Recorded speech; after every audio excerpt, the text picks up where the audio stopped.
दोस्तों, आपने कभी ना कभी एटीएम मशीन से पैसे ज़रूर निकाले होंगे या कम से कम एटीएम मशीन से पैसे निकलते हुए ज़रूर देखे होंगे। क्या आपने कभी सोचा है कि एटीएम मशीन के अंदर आपके पैसे आखिर आते कहां से हैं और ये मशीन सही रकम कैसे गिनती है?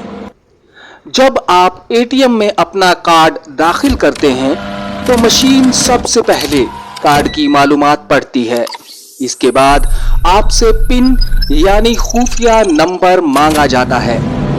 आपका पिन और लेन देन की मालूमात महफूज तरीके से बैंक के सिस्टम तक पहुंचती हैं, जहां ये चेक किया जाता है कि कार्ड दुरुस्त है या नहीं और आपके अकाउंट में मतलूबा रकम मौजूद है या नहीं।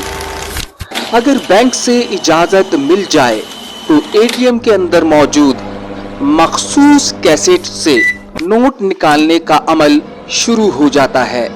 जैसा कि इस वीडियो में देखा जा सकता है, एटीएम के अंदर खास रूल्स और गियर्स लगे होते हैं जो नोटों को एक एक करके आगे बढ़ाते हैं। मशीन के सेंसर्स ये भी चेक करते हैं कि नोट सही तरीके से निकला और एक से ज़्यादा नोट आपस में चिपक कर तो नहीं निकल रहे। अगर कोई नोट सही तरीके से ना निकले तो मशीन इसे अलग कर सकती है ताकि गलत रकम सारिफ तक ना पहुंचे।